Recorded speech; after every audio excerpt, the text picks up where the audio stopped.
Alhamdulillah,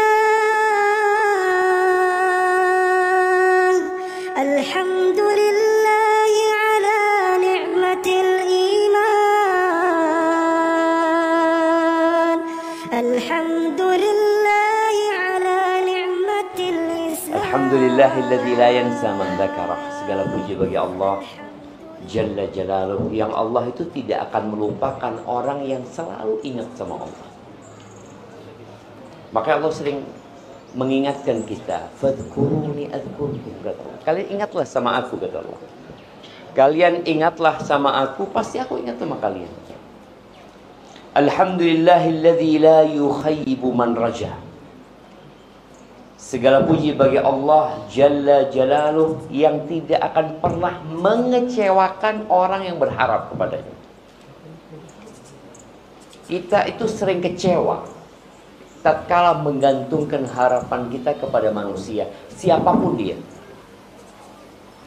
Sebesar apapun kekuasaan dia, dia tetap manusia. Dia bisa lupa, dia bisa sakit, bahkan dia mati.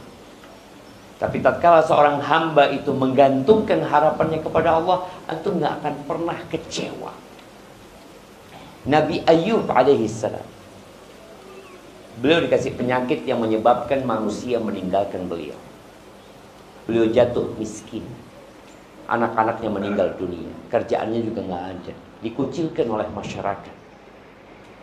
Ketika beliau berdoa mengatakan kepada Allah, Allah berfirman, wa ayyuba idh nada rabbahu anni massani ad-dhurr wa anta arhamur rahim.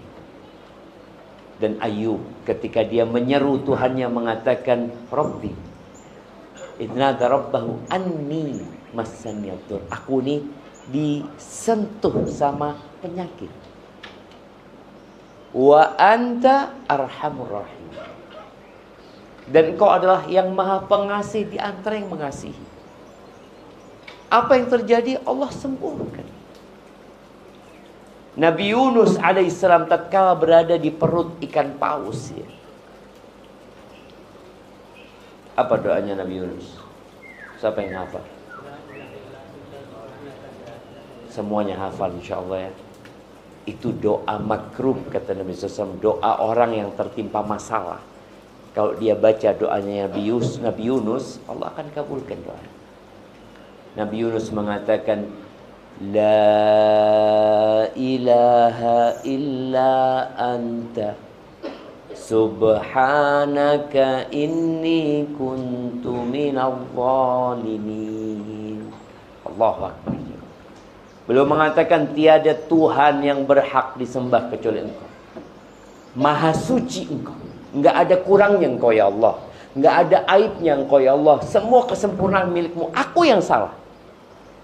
Karena sebagian kita kadang-kadang menyalahkan Allah gitu loh. Seakan-akan kondisi dia sekarang itu, ya, enggak seharusnya aku mendapatkan ini. Nabi SAW pernah mengatakan, wa'alam annama asabaka lam yakun liyukhti'ak. Engkau harus tahu bahwa yang menimpamu memang gak akan pernah luput dari itu. Yang luput darimu memang gak akan pernah menimpamu gitu. Maka segala puji bagi Allah yang tidak pernah mengecewakan orang yang berharap kepadanya. Alhamdulillahilladzi man tawakkala alaihi kafah. Segala puji bagi Allah yang barang siapa menyerahkan semuanya kepada Allah, dia bertawakal kepada Allah, Allah akan cukupi. Kita tuh kadang-kala punya masalah, kita nggak nyerahkan sama Allah. Oh, anak kenal fulan. Oh, anak masih punya tabungan. Anak punya ini. Anak. Hilangkan kalimat anak. Ganti dengan anta ya Rabbi. Semuanya milikmu ya Allah. Aku serahkan semuanya kepadamu ya Allah. Wa may yatawakkal 'ala Allahi fahuwa hasbuh. Barang siapa yang bertawakal kepada Allah, maka Allah akan mencukupi. Allahumma salli wa sallim ala abdika wa rasulika sayyidina wa maulana Muhammadin wa ala alihi wa ashabihi ajma'in. Ya Allah, semoga salawat dan salam berkah, dan nikmat senantiasa engkau curahkan untuk hamba kekasihmu, untuk baginda Nabi kita Muhammad alaihi salatu wassalam, untuk keluarga beliau, untuk istri-istri beliau. Siapa yang menyebutkan 9 istri Nabi SAW yang beliau meninggal dunia, 9 itu masih hidup? Nah, fadhal.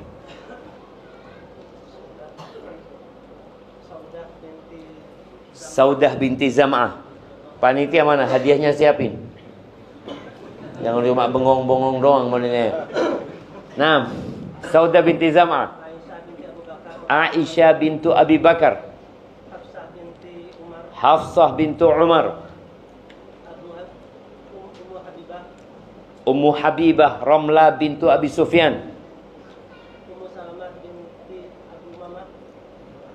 Ummu Salamah Hind binti Abi Umayyah.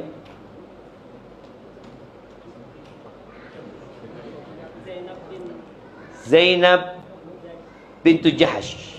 Naam. Maimunah bintul Harith. Juwairiyah bintul Harith. Satu lagi.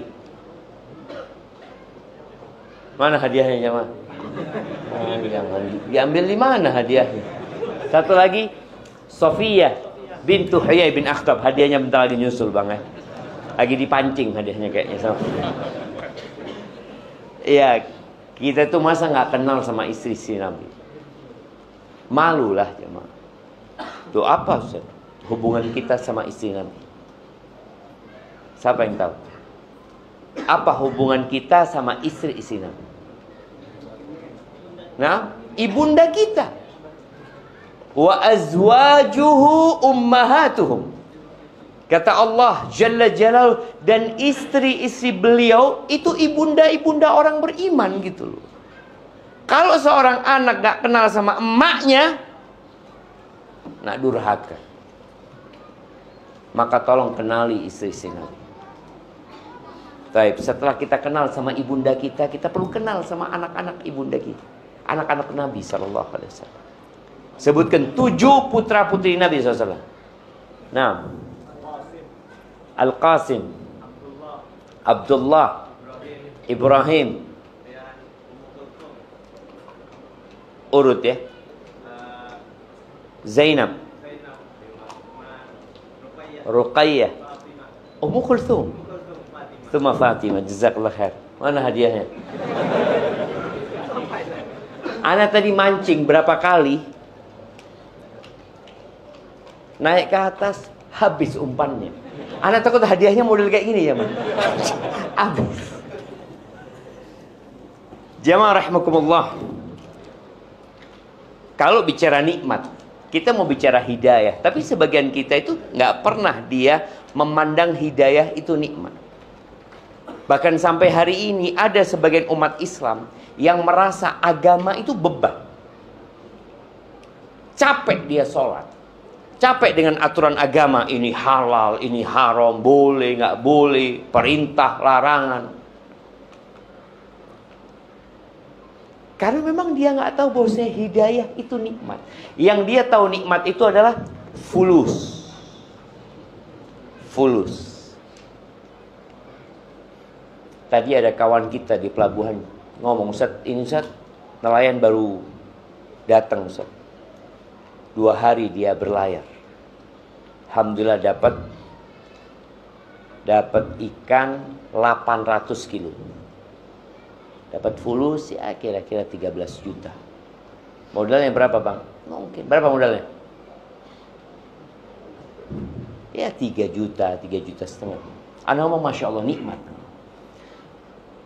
Semoga mereka nggak meninggalkan sholat. Karena anak kenal beberapa nelayan itu, dia nggak sholat. Padahal dia berada di tempat yang seharusnya dia sangat dekat sama Allah. Siapa yang bisa nolong dia di tengah lautan? Orang-orang musyrik ya, penduduk Mekah, ketika mereka berada di tengah laut ya, Kemudian datang ombak yang mengombang-ambingkan perahu mereka. Apa yang terjadi sama mereka? Da'awullaha mukhlishina lahuddin. Mereka itu berdoa mohon kepada Allah dengan ikhlas. Padahal orang musyrik. Karena dia tahu nggak ada yang bisa menyelamatkan kecuali Allah Azza wa Jalla. Nikmat harta itu adalah nikmat yang paling remeh. Paling remeh. Setelah nikmat harta demi sehat sebenarnya. Dan dia siap mengeluarkan hartanya semuanya demi sehat. Artinya uang ini sebagai alat tukar untuk mendapatkan kesehatan. Tapi ternyata kesehatan nggak bisa dibeli. Nah, mau dikasih kipas angin. Mana hadiahnya? Kok kipas angin yang datang? Ada kawan di Jember. Kawan di Surabaya, dia cerita dia punya kawan di Jember. Orang kaya raya, sakit berobat ke Singapura. Dua pekan dia berobat ke Singapura. Habis 10 miliar. Nggak sembuh. Pulang sakit. Antum milih duit 1 triliun. Kebayang duit 1 triliun ya, Mas? 1 triliun ya. Nah, tapi buta. Mana hadiahnya? Ini. Masya Allah. Kasihkan ke siapa yang jawab pertama tadi? Nah, ini beli di mana ini? Mana yang tadi jawab? Istri-istri Nabi. Istri-istri Nabi. Putra-putri Nabi. Kasihkan ke belakang sana. Masya Allah. Jazakallah khair. Sampai mana ceritanya kok? Mana? 1 triliun, 1 triliun. 1 triliun tapi nggak punya mata. Antum mikir mau mana? 1 triliun? Ternyata nikmat mata lebih besar daripada 1 T. Tapi antum mau punya mobil Lamborghini yang harga ya nggak mahal sih, 64 miliar itu. Antum mau punya itu tapi nggak punya kaki, pakai kursi roda. Atau antum lebih nikmat punya kaki nggak punya Lamborghini? Ya kalau bisa dua-duanya, Ustaz. Punya kaki punya Lamborghini. Kita kan tadi nggak menghargai nikmat sehat.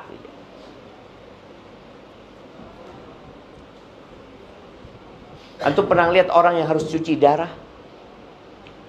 Terus cuci darah, tiap pekan 2 kali cuci darah, cuci darah. Kita nggak cuci darah, nggak bersyukur, mau. Tapi di atas nikmat sehat ada satu nikmat. Namanya nikmat apa? Aman. Siapa yang jawab aman? Masya Allah. Masih ada hadiah. Kasih yang kecil aja kita kasih. Karena antum sudah aman di situ. Nikmat aman. Wallah Indonesia ini aman. Kalau antum di Gaza, antum akan merasakan tidur nggak nyaman. Antum mau punya duit, apa gunanya fulus kalau nggak aman?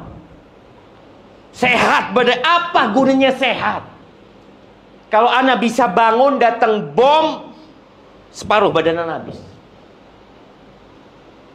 Maka nikmat aman ini harus disyukuri. Cuma kita nggak merasa.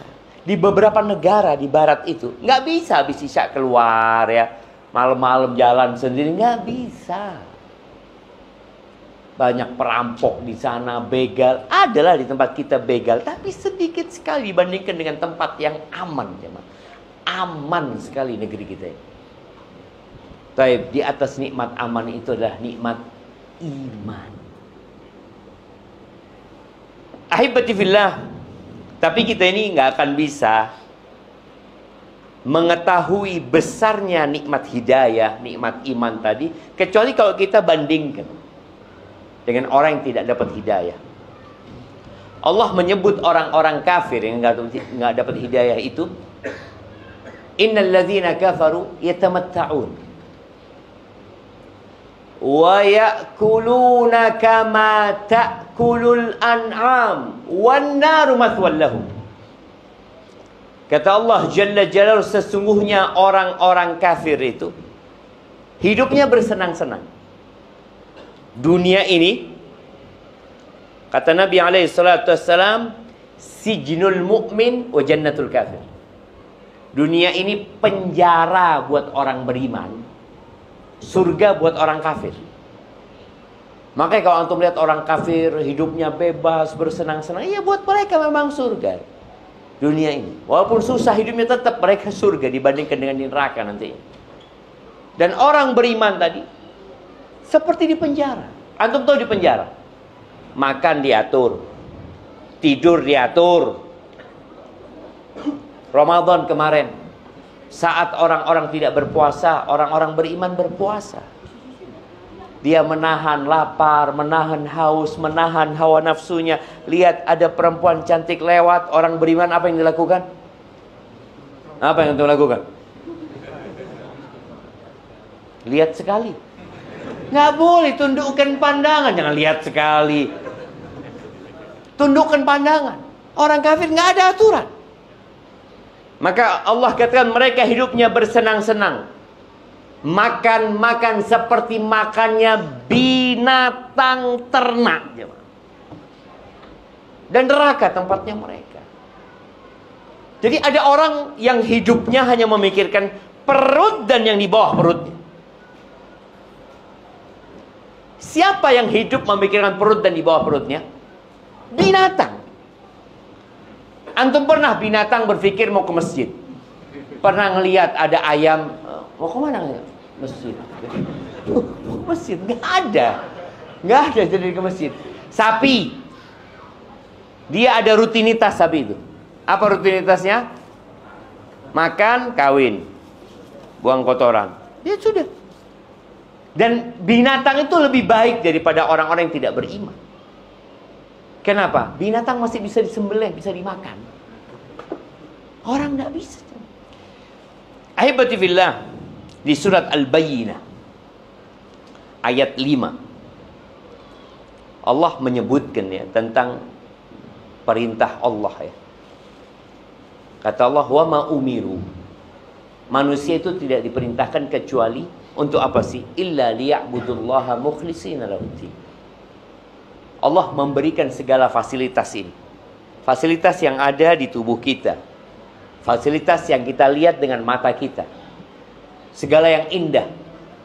Subhanallah jemaah.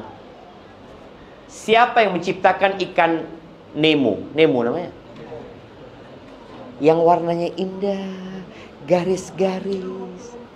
Siapa jemaah? Siapa yang ngasih makan ikan di lautan itu? Nelayan apa kerjanya? Nangkap doang. Pernah ada nelayan berangkat ke lautan, ngapain? Mau ngasih makan.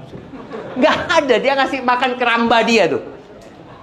Tapi kalau ngasih makan ikan di lautan, oh, siapa mau ngasih makan ikan di lautan? Ustaz?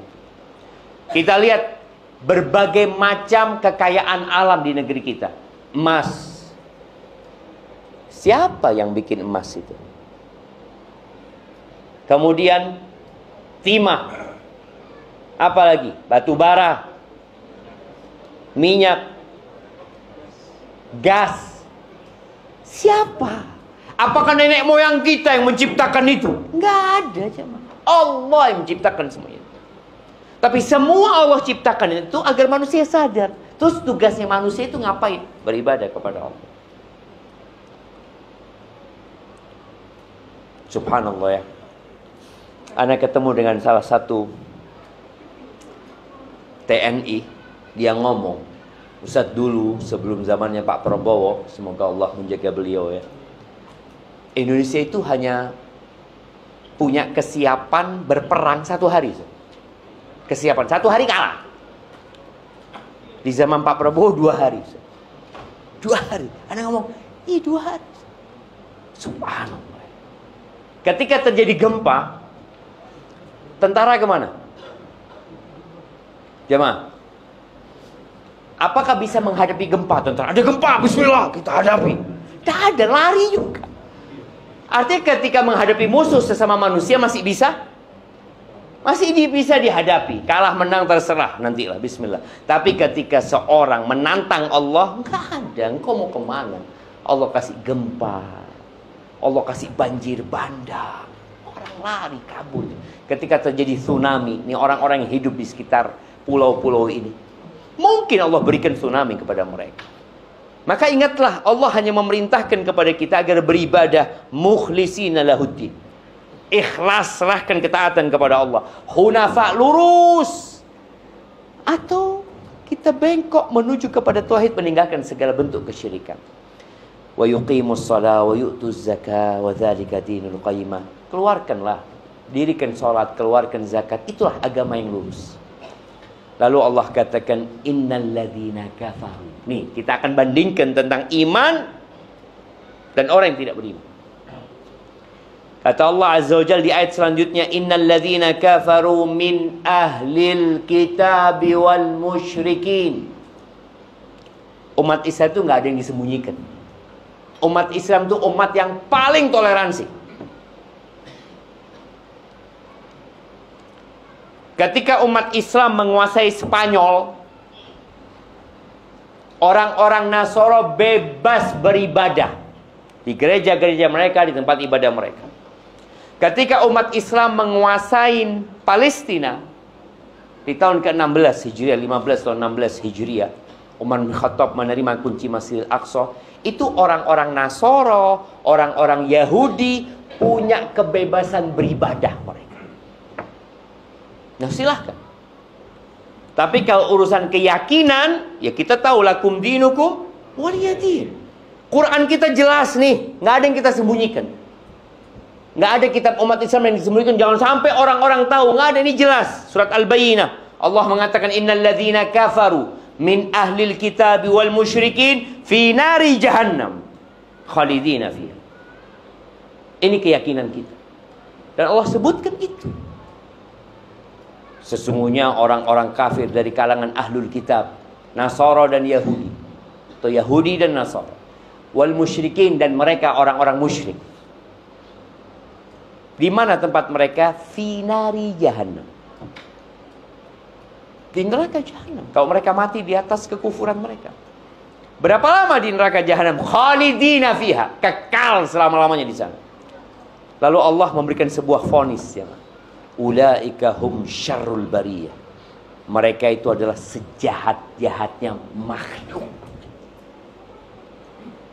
Sejahat-jahat. Allah murka sekali, jemaah, dengan orang-orang kafir.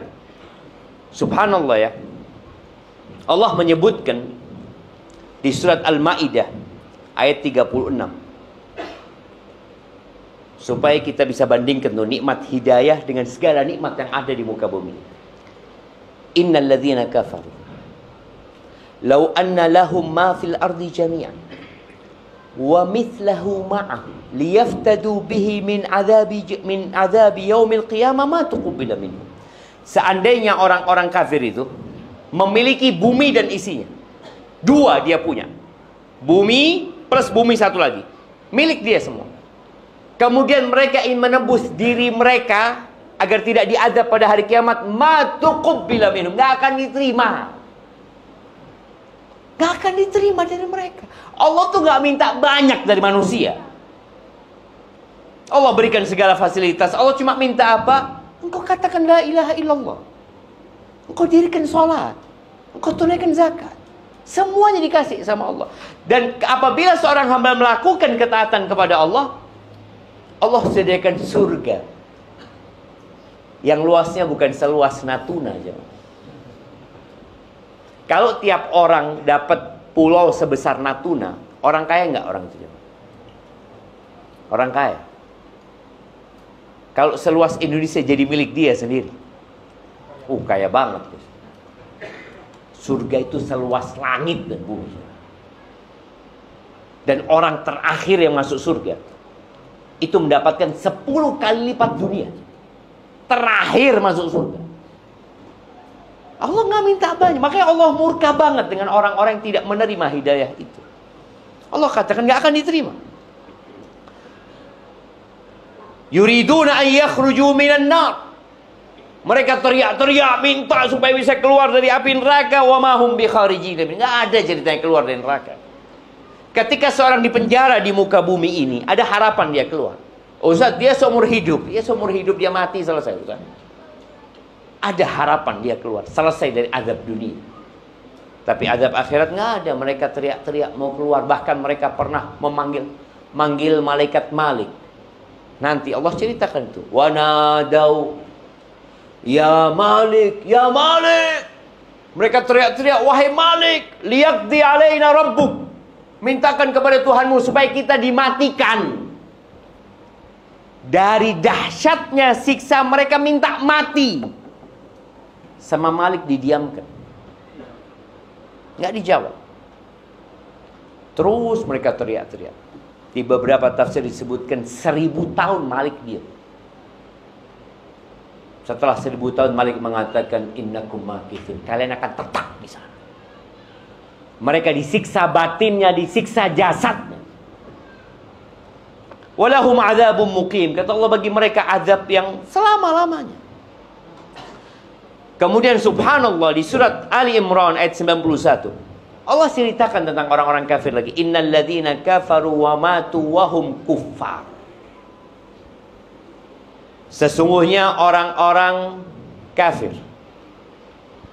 dan mati di atas kekafirannya. Kita semua bakal mati. Firaun mati, Nabi Musa juga mati.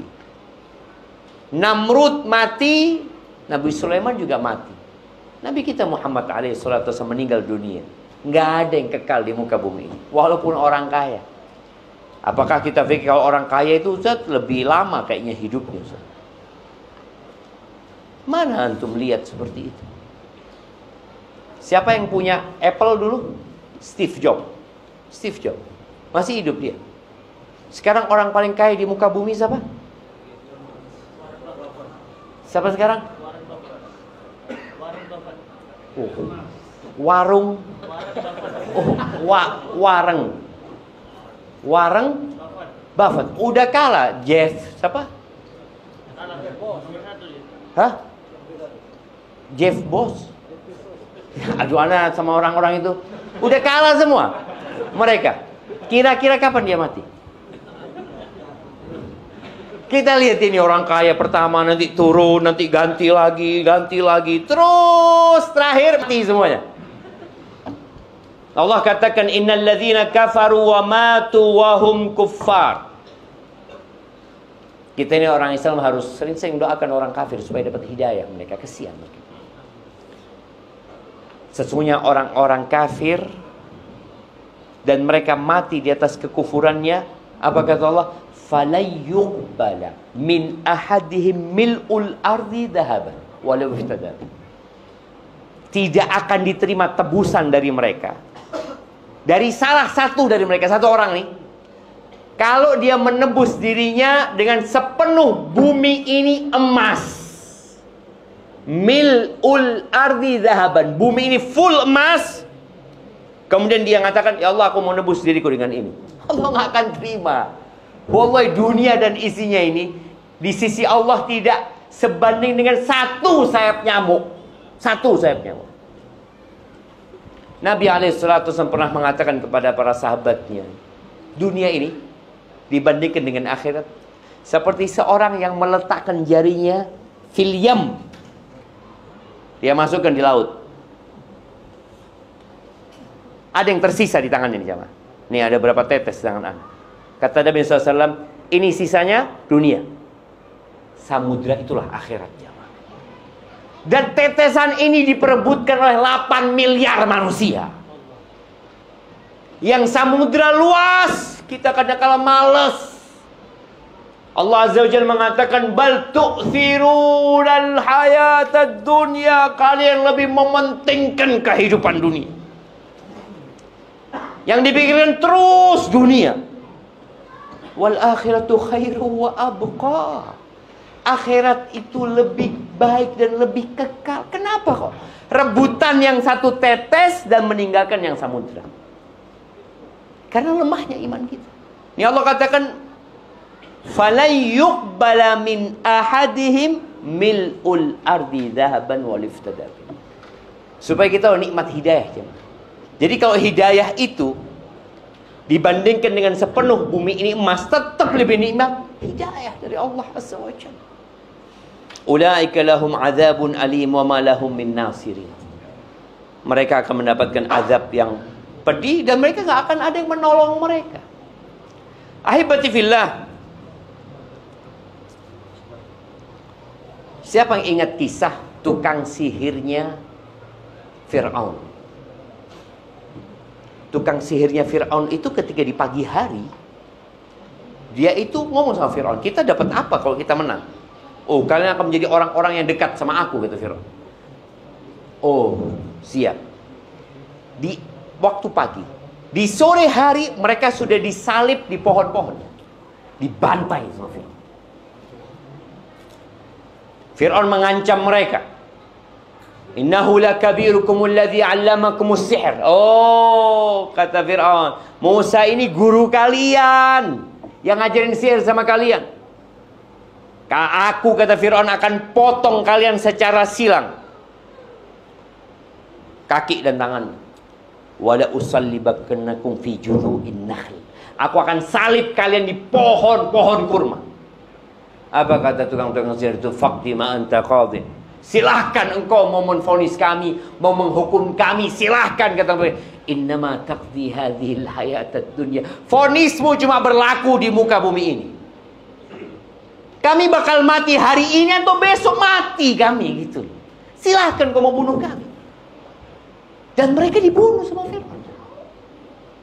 Ribuan jumlah tukang sihir yang dibunuh sama Fir'aun. Padahal mereka sudah beriman. Bilal bin Rabah disiksa sama majikannya Umayyah bin Khalaf. Ketika sudah masuk waktu panas, ya, Bilal dikeluarkan seperti binatang, dijemur di bawah terik matahari, dikasih batu di atas perutnya, dibawa keliling, diarak di kota Mekah. Tawarannya cuma apa? Udah, engkau keluar dari Islam, selesai, engkau selamat, kata dia. Kata Bilal bin Rabah, ahadun ahad. Allah itu esa. Allah itu esa. Dia siap mengorbankan nyawanya daripada harus selamat dari siksaan, tapi kemudian masuk neraka. Apa gunanya? Masyitatu binti Fir'aun. Siapa yang tahu namanya? Masyitah binti Fir'aun. Masyitah itu artinya tukang sisir. Binti Fir'aun, putrinya Fir'aun. Jadi Masyitah ini pekerja, tukang sihir. Profesinya itu nyisirin putrinya Fir'aun. Suatu hari Nabi SAW ketika Isra Mi'rajnya, beliau mencium aroma yang wangi sekali. Nabi SAW tanya sama Jibril, aroma apa ini Jibril? Oh, kata Jibril, ini aromanya Masyitatu binti Fir'aun wa abna'iha. Ini aromanya tukang sisirnya putrinya Fir'aun dan anak-anaknya. Loh, gimana ceritanya? Jadi suatu hari ketika Masyitah menyisir rambut putrinya Fir'aun, sisirnya jatuh. Ini ceritanya Jibril. Kemudian dia mengatakan Bismillah dengan nama Allah. Kata putrinya Fir'aun, Abi, Allah yang kau maksud itu bapakku. Kata Masyitah ini, lah, bukan. Rabbi wa Rabbu abiki. Allah itu Tuhanku dan Tuhan bapakmu. Oh, kau punya Tuhan selain ayahku tadi. Aku laporkan kepada ayahku. Silahkan. Dipanggil Masyitah. Ditanya, iya, kata dia. Allah itu Tuhanku dan Tuhanmu. Dikumpulkan anak-anaknya. Kemudian dia masak di kuali yang cukup untuk 1 ekor sapi, ya, minyak dimasak di sana. Kalau engkau tetap mengatakan ada Tuhan selain aku akan masak anak-anakmu. Bayangin jemaah, gimana ibu dihadapkan ke satu masalah, anak-anaknya mau dimasak hanya gara-gara la ilaha illallah. Tadi Anda sampaikan, umat Islam itu umat yang paling toleransi. Ketika umat Islam menguasai Palestina, menguasai Spanyol, semua agama boleh. Tapi ketika Spanyol dikuasai lagi oleh Katolik pada waktu itu, oleh Ratu Isabella dan Raja God, nggak ada Muslim. Nggak boleh ada satupun Muslim, nggak boleh. Imma dia keluar dari Spanyol atau masuk ke agama Kristen. Kita nggak ada dalam Islam itu la ikraha fid din, nggak ada pemaksaan dalam beragama. Allah mengatakan faman syaa'a falyu'min wa man syaa'a falyakfur. Yang mau beriman monggo, yang mau kafir monggo. Allah nggak butuh sama ibadah kita. Tapi yang jelas semua ada konsekuensi. Fir'aun nggak terima, nggak boleh, nggak boleh ada agama lain di negeri itu. Maka akhirnya satu persatu anaknya Fir'aun, anaknya Masyitah dimasukkan ke kuali, dimasak sampai jadi tulang belulang. Gimana ibu ya? Ya Allah, kalau antum melihat anak antum dipukulin orang, antum nggak akan nerima. Yang kedua, yang ketiga, sampai yang digendongannya. Ketika yang disusui ini mau dimasukkan, masih itu nggak kuat dia. Allah kuatkan. Tuh bayi bisa ngomong. Karena ini sudah selesai, anak-anaknya sudah masuk semua, tinggal satu. Maka Allah kuatkan, ya Ummah, innaki ala haqq ya Ummah. Ummah, engkau berada di atas kebenaran. Api dunia ini lebih ringan daripada api akhirat. Masuk. Ahibati fillah, tatkala seorang hamba sudah menjadi muslim, tapi dia tidak merasakan nikmatnya Islam, berarti ada masalah di keislaman dia. Maka perlu belajar. Kebanyakan kita itu Islamnya keturunan. Alhamdulillah. Alhamdulillah, bapak kita Islam, ibu kita Islam, kita jadi Islam. Tapi tolong nikmat Islam ini dijaga. Bagaimana cara menjaganya? Ya belajar tentang agama kita. Allah turunkan Al-Quran yang tidak ada keraguan di dalamnya. Sudah berapa banyak hafalan Quran kita? Ana punya kawan dari Italia waktu itu, di Madinah. Namanya Muhammad Yasin. Sebelumnya nama Italia itu. Dia masuk Islam 2 tahun jemaah. Baru masuk Islam 2 tahun. Belajar di Madinah, alhamdulillah, dia sudah hafal 20 juz Al-Quran. Sebagian kita sejak lahir Islam sampai umur 60 tahun, berapa juz? Allahu a'lam. Kan nggak wajib Ustaz. Oh. Disinilah ketika seorang dapat nikmat hidayah, tolong dijaga nikmat hidayah ini. Kita memang tahu di sekolah-sekolah yang umum pelajaran agama itu cuma 2 jam. 2 jam. SD 2 jam. SMP 3. 2 jam. SMA sama. Kuliah 2 SKS. 1 semester. Habis gitu nggak ketemu pelajaran agama lagi. Udah sama tinggal agama.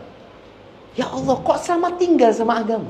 Ketika engkau dikubur, engkau nggak akan ditanya tentang matematika tuh, nggak akan ditanya tentang bahasa Inggris, nggak akan ditanya tentang ilmu-ilmu yang lain. Engkau akan ditanya man rabbuk, ma dinuk, man nabiyuk. Engkau akan ditanya siapa Tuhanmu, apa agamamu, agamamunya apa? Oh, kalau itu bisa Islam saja. Ya semua orang kalau nyontek bisa. Tapi ini pertanyaan bukan berdasarkan hafalan, tapi berdasarkan keyakinan dan keimanan. Man nabiyuk? Siapa nabimu? Kita kadang nggak kenal. Maka tolong dipelajari. Nabi alaihi salatu wasallam mengatakan talabul ilmi faridatun ala kulli muslim. Menuntut ilmu, yakni ilmu agama ini adalah kewajiban buat setiap muslim. Bukan sunnah jemaah.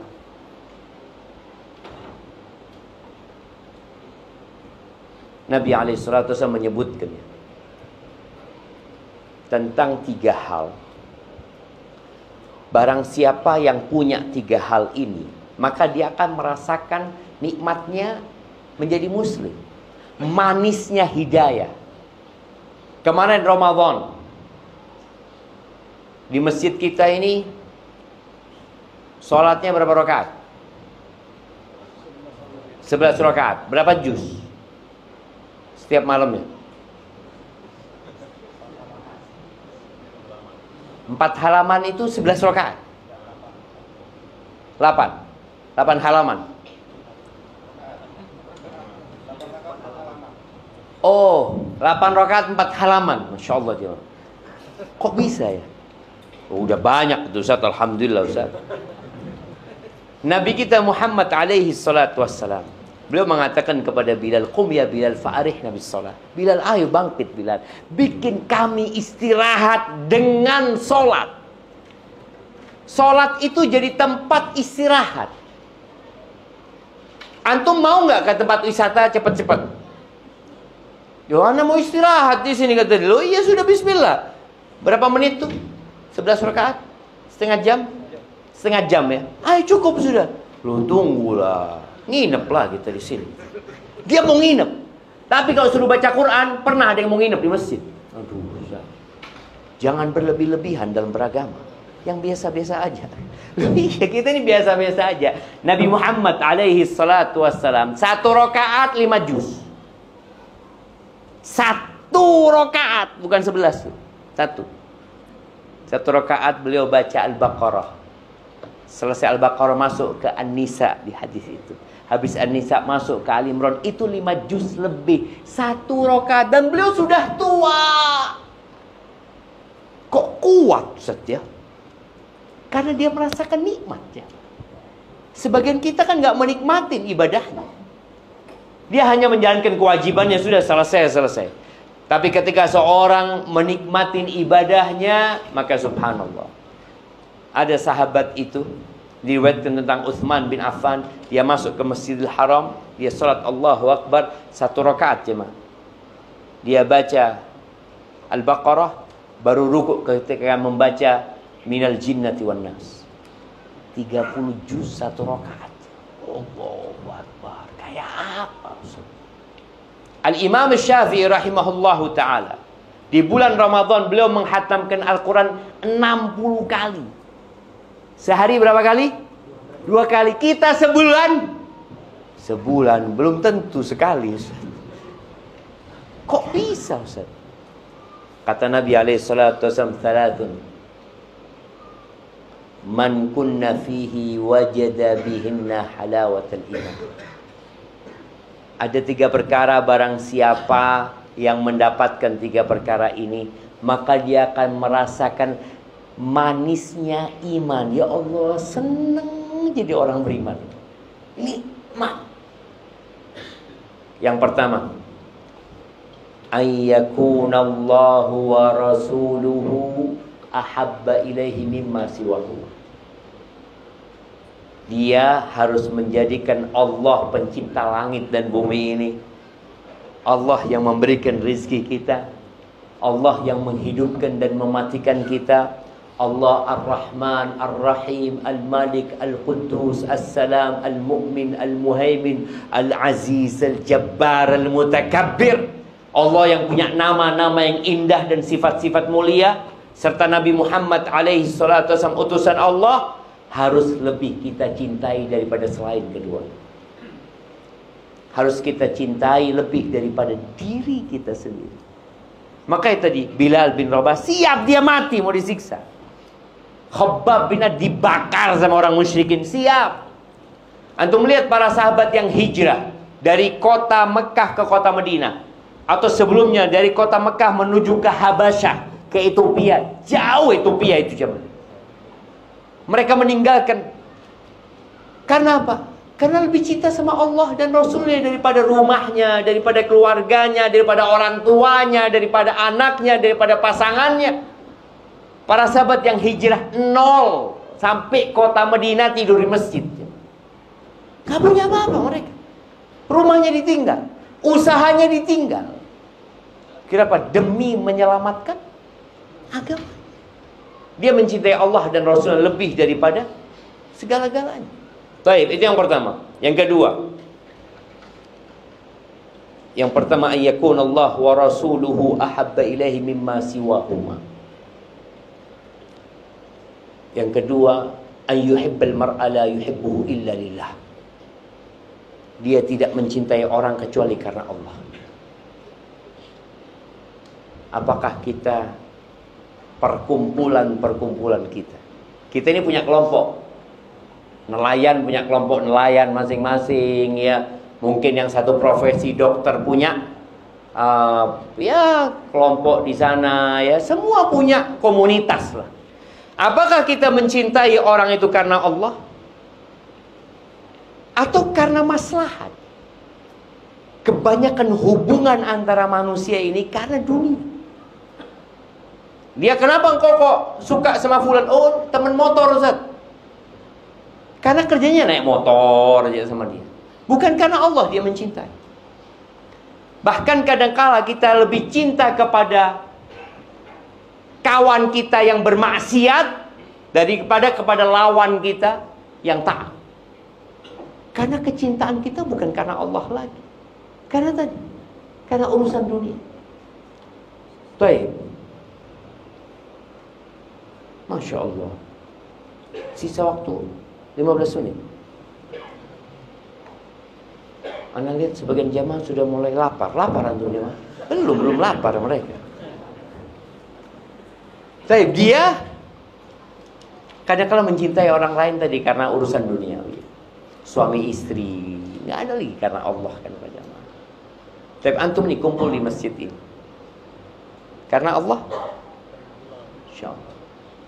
Baik, ana mau tanya, antum yang pakai peci, iya, kenal sama yang kanan antum? Nggak kenal? Sama yang kiri antum? Nggak kenal juga, ya Allah. Ayo kenalan dulu semuanya. Semua kenalan dulu supaya kita cinta sama saudara kita karena Allah, bukan datang sendirian. Kiri kita sama-sama jemaah. Innamal mu'minuna ikhwah, orang-orang beriman itu saudara. Tapi anda nggak akan mulai kecuali antum kenal dengan yang kanan kiri antum. Anda nggak akan lanjut. Fadhol. Loh, ayo kenalan. Tanya namanya, dari mana, apa profesinya.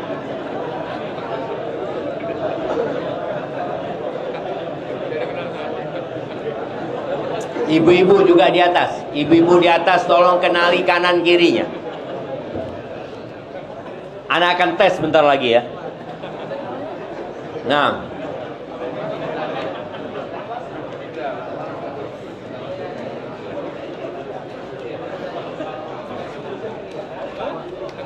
Nah.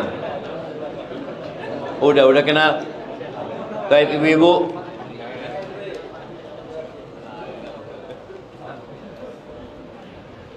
Taib, ana mau tanya sama bapak itu yang peci hijau. Siapa yang di kanan namanya? Arifin, Masya Allah. Yang di kirinya? Dari mana? Benar? Oh, Masya Allah, barakallahu. Kasih hadiah beliau. Masya Allah. Tuh, jadi kalau ingin merasakan nikmatnya iman, maka tolong kau jangan cintai orang kecuali karena Allah. Yang ketiga, wa ayyakraha an ya'uda ilal kufri ba'da an anqadhahu Allahu min kama yakrah an yuqdhaf fin nar. Hendaklah dia membenci kekufuran. Sebagian umat Islam itu beranggap kekufuran biasa aja. Allah benci loh sama kekufuran itu. Dia ngelihat berhala-berhala, kadang-kadang kita berlibur ke tempat kesyirikan ya, lalu kita foto-foto, lalu Allah murka sama tempat itu. Kemudian kau upload foto-foto menunjukkan seakan-akan kau ridha dengan kesyirikan. Kau harus benci dengan kekufuran. Setelah Allah menyelamatkan kita, sebagaimana kita benci untuk dilemparkan ke dalam api neraka. Jadi benar-benar benci ya. Baik, ahibati fillah, setelah Allah berikan kepada kita nikmat Islam, kita tahu bahwasanya syahadat kita itu dua. Syahadatain. Yang pertama, asyhadu an la ilaha illallah. Yang kedua, asyhadu anna Muhammad Rasulullah. Dua kalimat syahadat ini menjadi syarat diterimanya Islam kita. Syarat diterimanya sholat kita. syarat diterimanya puasa kita, syarat diterimanya haji. Kita lagi akan banyak berangkat jemaah haji. Yang pertama, la ilaha illallah, syarat agar kita ikhlas dalam beribadah. Yang kedua, asyhadu anna Muhammad Rasulullah, agar kita tidak beribadah kecuali dengan tuntunan Nabi Muhammad sallallahu alaihi wasallam. Maka tolong belajar lagi. Sholat kita udah bener apa belum ya? Udah sesuai enggak sama sholatnya Nabi Muhammad sallallahu alaihi wasallam? Karena ada orang sholat masuk neraka. Loh kok bisa? Ya Allah katakan fawailul lil musallin. Celaka tuh orang sholat. Alladzina hum an salatihim sahun, alladzina hum yura'un. Dia sholat tapi asal-asalan. Puasa sama. Puasa itu harus sesuai dengan aturan Nabi Muhammad SAW. Nabi SAW mengatakan rubba sa'imin hadduhu min siyamihil ju' wal atash. Banyak orang yang puasa tapi nggak dapat pahala. Dia hanya mendapatkan lapar dan haus. Kenapa? Karena dia asal puasa. Puasa tapi masih melakukan perbuatan dosa. Loh, puasa itu meninggalkan yang halal. Air ini halal apa enggak? Bismillah. Ketika antum puasa, antum nggak minum ya? Istri antum halal apa enggak? Lewat istri antum. Antum tundukkan pandangan. Loh, bang, aku istrimu bang. Afwan, puasa sekarang. Artinya dia itu yang halal dia tinggalkan. Apalagi yang haram. Bagaimana orang yang halal ditinggalin, yang haram dikerjain di Ramadan? Allah murka. Nggak ada gunanya puasamu. Ya hanya sekedar nahan lapar dan haus, akhirnya dapat pahala Pak. Dapat pahala yang lapar dan haus itu. Maka tolong kita yang sudah muslim belajar lagi bagaimana supaya ibadah kita.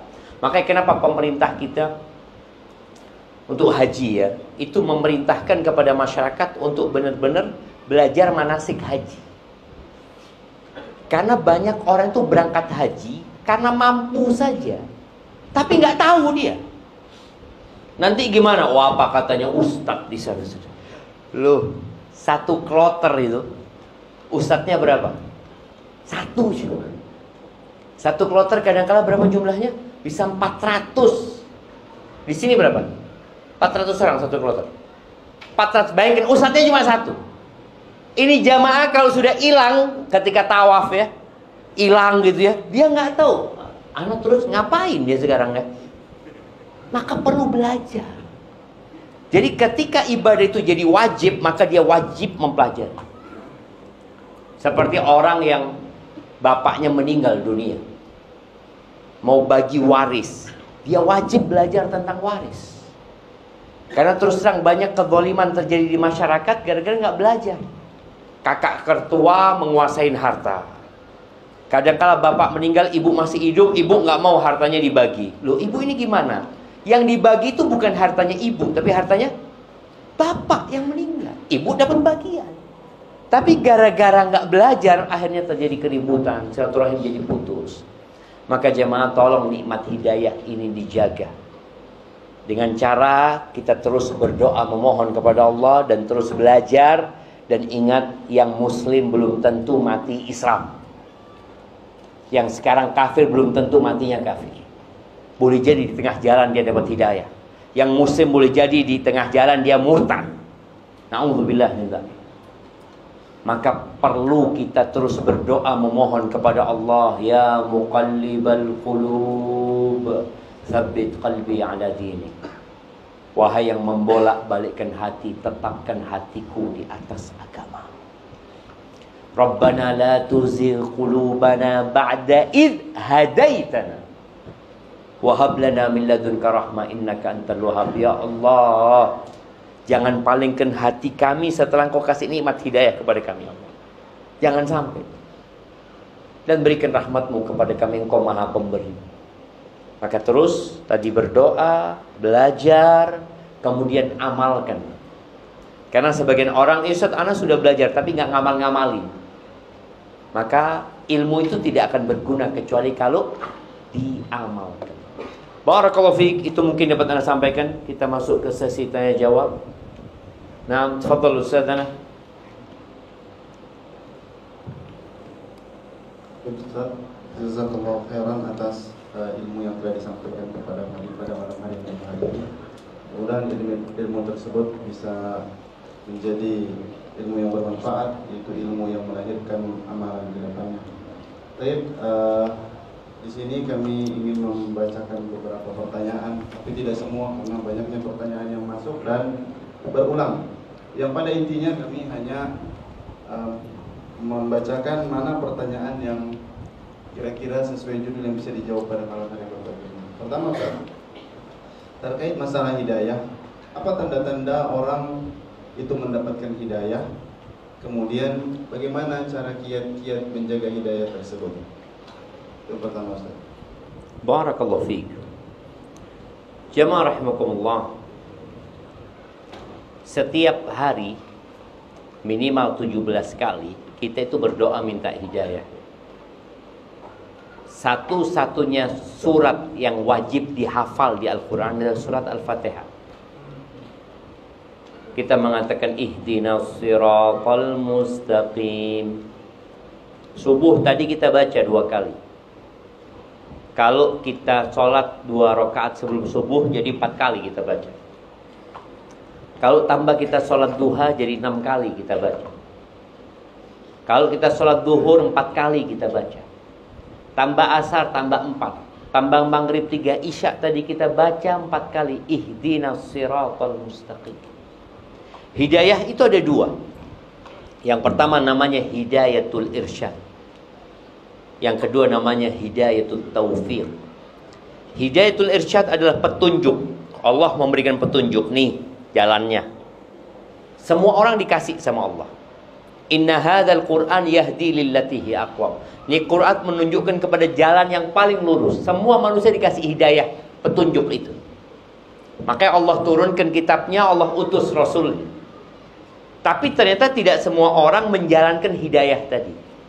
Hidayah petunjuk tadi. Seperti seorang umpamanya dikasih tahu kalau naik motor harus pakai helm. Itu petunjuk. Dikasih arahan. Tapi apakah semua orang ngikutin petunjuk itu? Enggak. Yang kedua adalah hidayah itu taufik. Hidayah di mana Allah menggerakkan hati kita, kemudian kita menjalankan hidayah tersebut. Maka setiap saat kita minta ihdinas siratal mustaqim. Dua-dua hidayah itu kita minta kepada Allah Azza wa Jalla. Abu Thalib, paman Nabi alaihi salatu wassalam, beliau mendengarkan Al-Quran langsung dari mulut Nabi alaihi salatu wassalam. Abu Jahal juga, Abu Lahab juga, Umayyah bin Khalaf juga. Mereka mendengarkan ayat-ayat Quran dibacakan langsung. Tapi mereka tidak menerima hidayah tadi. Maka Allah mengadab mereka. Jadi kalau bicara apa tanda-tanda orang dikasih hidayah, ya tanda yang pertama tadi, dia baca Quran, dia dengarkan ustaz ceramah, dia udah dikasih hidayah, kasih petunjuk. Tapi tinggal bagaimana dia mau mengamalkan atau tidak.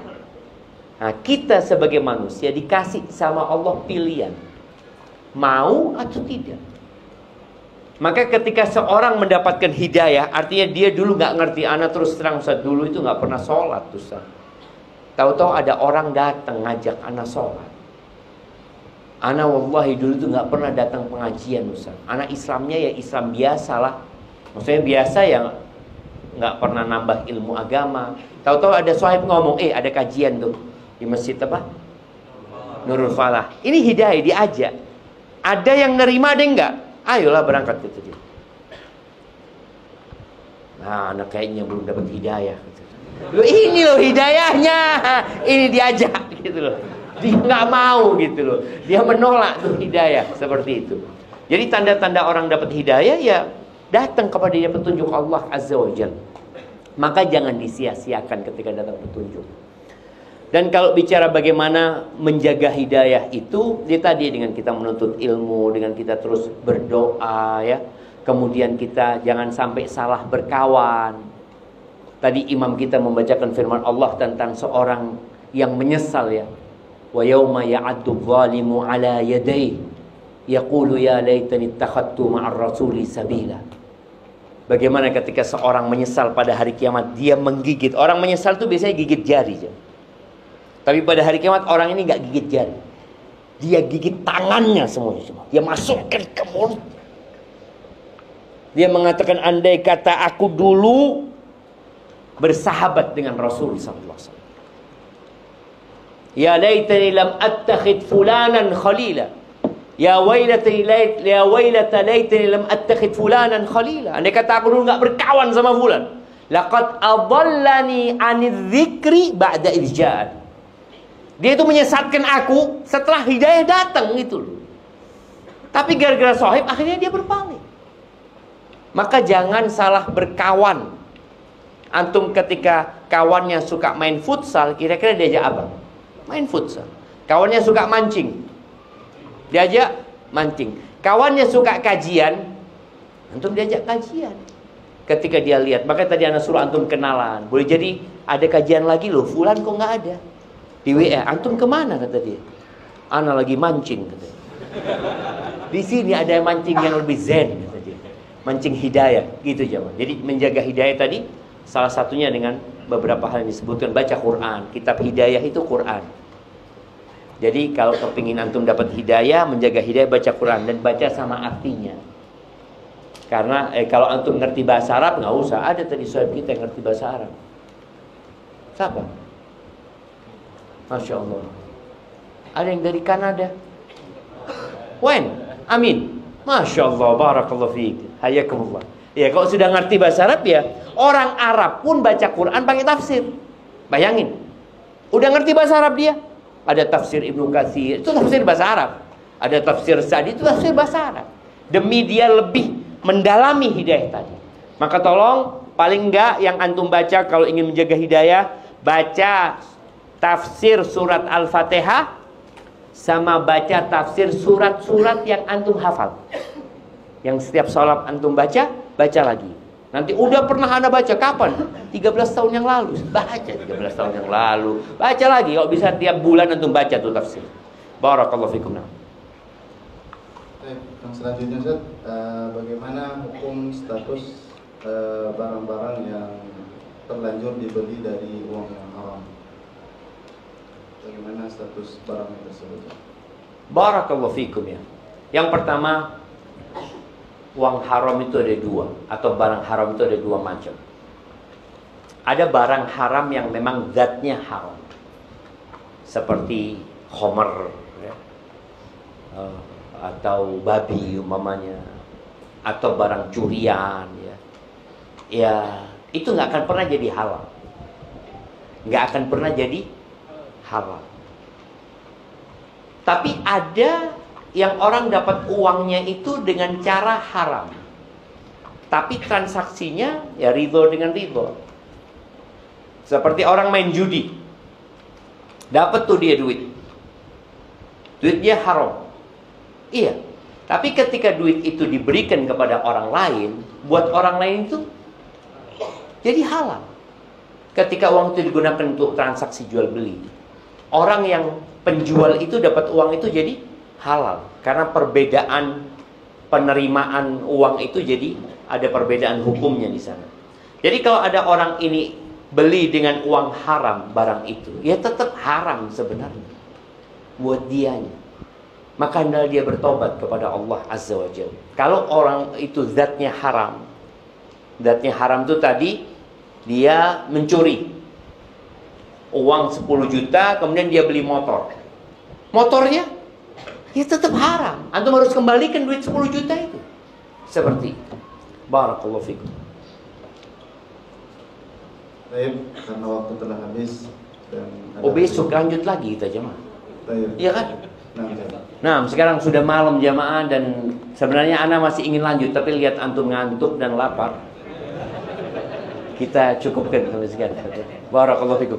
Taib subhanakallah.